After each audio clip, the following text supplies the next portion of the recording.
Here we have an editor in his natural habitat. He has just about finished his project, looking proud and pleased. There is one client stepped, just add some background. Hello ladies and gentlemen, welcome to my channel again. My name is Crazy Wise Beast. Today we're going to talk about Champ. What is Champ? Champ is a lake monster, and we're going to discuss about his history and lore and all that stuff. So where is Lake Champlain? Lake Champlain is located between Vermont and New York, shared a little bit with Canada. It's a 125-mile body of water. Lake Champlain was discovered in 1605 by William de Champlain, a French explorer. He explored around Lake Champlain. Oh wait, he also founded Quebec. Great, yay, woohoo. I bet he's so proud. Fuck Quebec. But when he came across the natives, they had a different tale and stories because they live around the lake and they had many different tales of many different monsters and creatures that came from the lake. The Abenaki and Iroquois, not that Abenaki, different Abenaki. They had many different tales about monsters living in their lake, and they had one of those monsters was named the Gittaskog. The description of the Gittaskog is it's a horned serpent and is not to be trifled with and not to be angered with, as it is warning that the natives had given to William de Champlain. Okay, we can work with that. We have some baseline evidence of that. Okay, people are comparing Champ as a plesiosaur. Instead, the natives call it a Gittaskog, and it looks like a giant horned serpent. Are the two similar? In 1609, Samuel de Champlain seen a giant lake monster, also known as Champ. But this claim has been disputed by historians to be a giant gar, a crocodile half-looking ass fish. How do we know this is a fake story or not? There was a fake quote in 1970 on a local newspaper that validates the argument. The natives have warned the French captains to not anger the horned serpent, or in some examples to run over them or hit them. Ooh, you guys are gonna like this. This is almost on the scale of anime fights.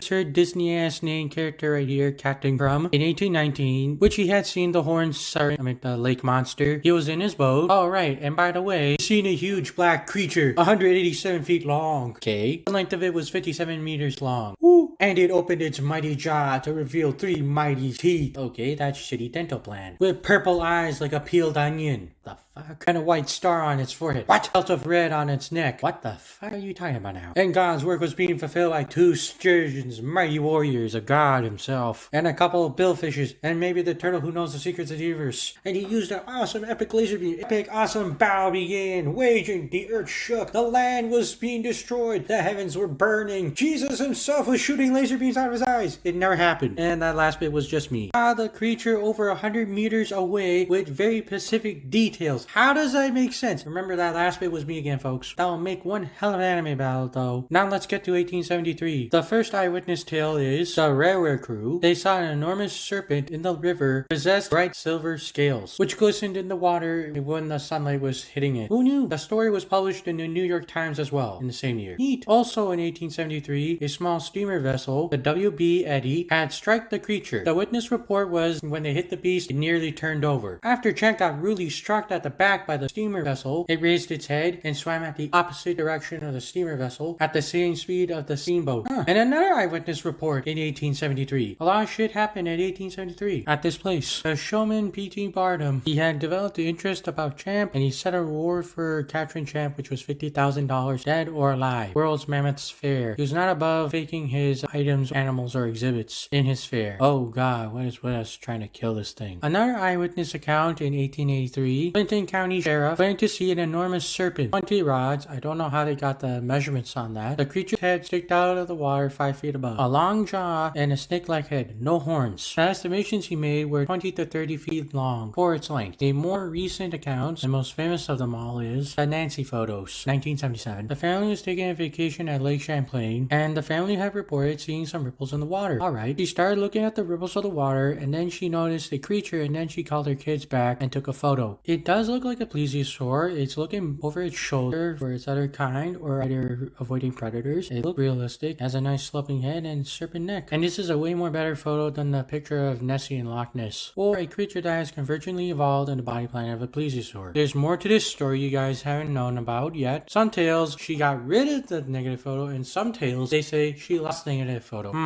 And one of the tales, her friend encouraged her to tell the story.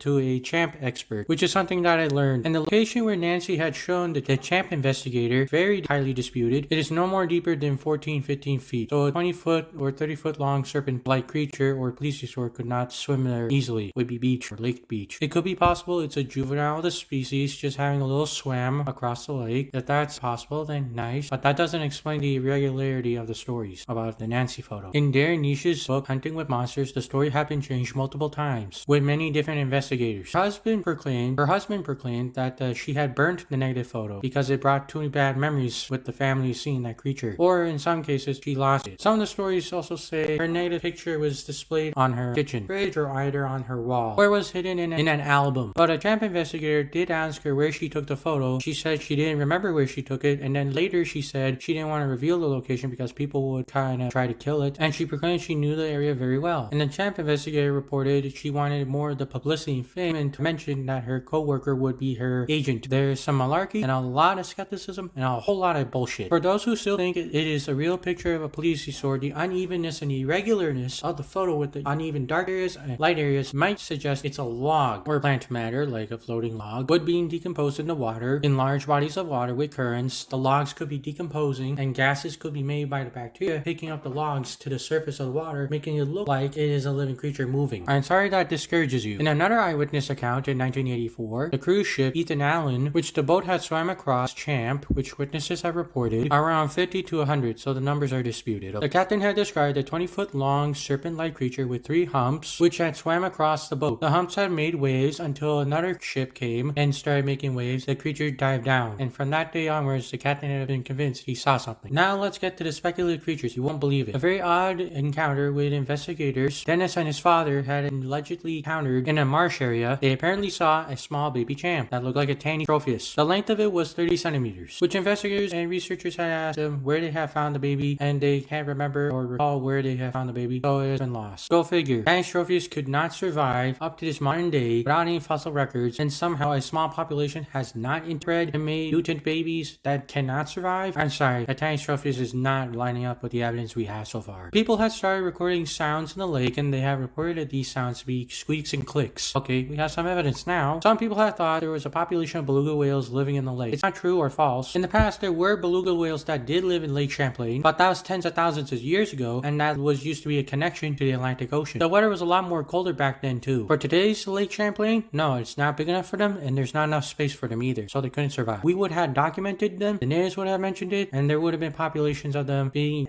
advertised in the local population. If you're ever in Lake Champlain, there is a museum with a fossilized beluga whale you could look at, but still people are getting recordings of cetaceans, which are whales and dolphins and porpoises, in Lake Champlain. I think they're still starting about it, and I think they're getting paperwork just finished and finalized. If I find something, I'll link it for you guys. And when the 2000s came, eyewitness reports of Champ and recordings of it. Not all of them are good recordings, and now we get to the 2005 boat dive video. At the video's boat's left-hand side, it proclaims to see Champ, and there's a light structure behind Champ. In my personal opinion, it looks like a fish just surfacing up in the water and just looking around. And the structure behind it is probably the reflection of the boat. Maybe the sun. It's too small to be Champ, and it's not very big as Champ either. So no. They also say there's a full version online. I couldn't find it. And according to Naish in his book, Hunting of Monsters, which validates it's just a fish in the water and the reflection of the boat on the surface of the water, which makes more sense than a plesiosaur or a tiny tropheus. Some people think it's a giant turtle. I only know one giant turtle. It's not even close to Lake Champ, and I'll link the name to it if I find it for you folks. And it's reported to be larger than a barn shed, which they should not be around to post that video if that's the case. There are 2 videos allegedly in 2009 that have recordings of Champ. One report said it has a black triangle-like object in the water. I couldn't find it. And another one in 2009 shows a moving object or sea serpent-like creature moving nonchalantly. It looks like a log, folks. That's just moving in there. It is very grainy and very blurry, and we have to cross out it's a deer because it doesn't have a very distinctive head of a deer, and a deer has a very consistent swimming motion in the water, and that's not proof of evidence here. It moves up and down in the water instead. If this is supposed to be a sea creature that has moved in the waters very proficiently, it's moving very shittily. That is usual in cryptid videos. And there's another Champ video that also got uploaded in YouTube in 2016. Channel name of Enoch, Naish, Nefer, Imnor. This channel has very good convincing video of a lake monster moving around in the water, interacting in the environment very well. It doesn't look animated, edited, or any of that. Until you do a little bit more investigation and research, you will find that this is not really, this is a shorter clip of another video that is called Lake Loch Ness. It doesn't look like it's recorded in Lake Champlain. You can see in the video it shows an elephant seal emerging out of the water and looking at the cameraman directly and doesn't look like it's a sea monster whatsoever. The land doesn't look like it comes from Lake Loch Ness. It looks like it comes from North America. Okay, so this doesn't look like very good evidence of Champ whatsoever now. It looks very muddy. Well, what else do we got left? Well, remember how the natives I said it was a giant serpent or there were other monsters that are living in there? I could give some leeway to that. But not a tiny Strophius or plesiosaur or an animal that may have convergently evolved into a plesiosaur. Some cryptozoologists think it's a coelacanth. Why would a coelacanth be in a freshwater environment where it's developed into saltwater dweller? And then why would you even think of a coelacanth? Let a coelacanth do coelacanth thing, folks. Be a prehistoric whale? Well, maybe. But some whales look like reptile-ish, but even then, they couldn't survive in Lake Champlain. It doesn't even have the right environment or circumstances for survival for it. So no. Okay, then let the scientists do the research. Like Canada and America join forces and find out if Champ is real. If Champ is real, okay, hooray. If Champ is not, well, alright then. There are people in Lake Champlain that think Champ is not real. And then there's people who say that Champ is real and they have encounters of him. And there might be a small minority group of people that has seen Champ but keep it to themselves because maybe people are ridiculing them. That could happen too, you know. You already seen the folks a couple of times, folks, in this video, so it could happen that someone can make fun of them for this. Also, Champ is protected in US law. That way he doesn't get hunted by other people or killed or just messed around with its environmental conditions. That's how realistic that Champ is. But what are the threats that are facing Champ right now? There's a lot of garbage that is around Lake Champlain, and there's also a lot of fertilizer that farmers use that seeps into Lake Champlain that makes algae green. And if there was a lake monster, algae green is toxic to humans, so I'm pretty sure this creature would also have been dead or rather struggling to survive at this point. What can you do to minimize algae green? Well, if you want to, you could either look around which garbage is recyclable, which one ain't. If you wanted to have a tip, folks, toys are considered garbage because we don't know what's in them and we don't know what products to make these toys out of,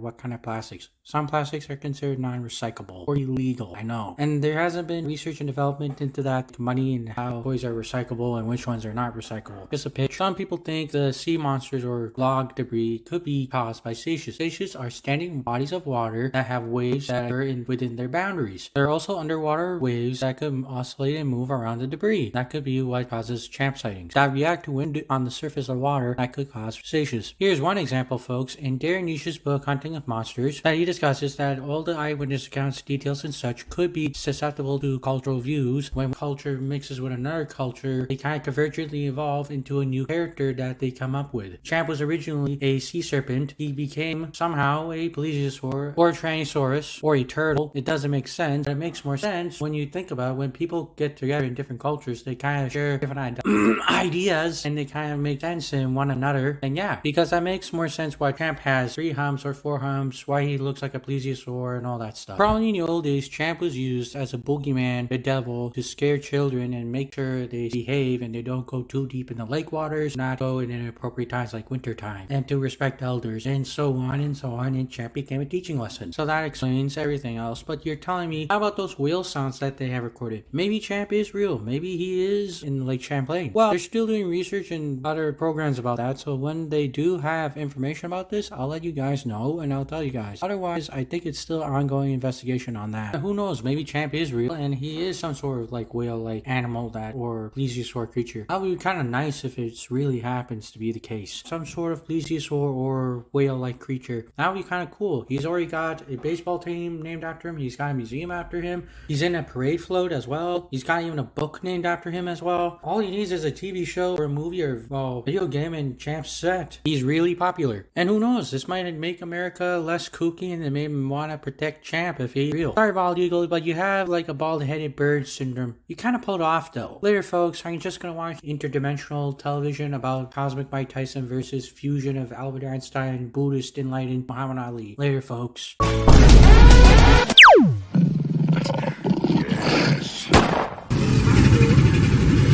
Let's go already!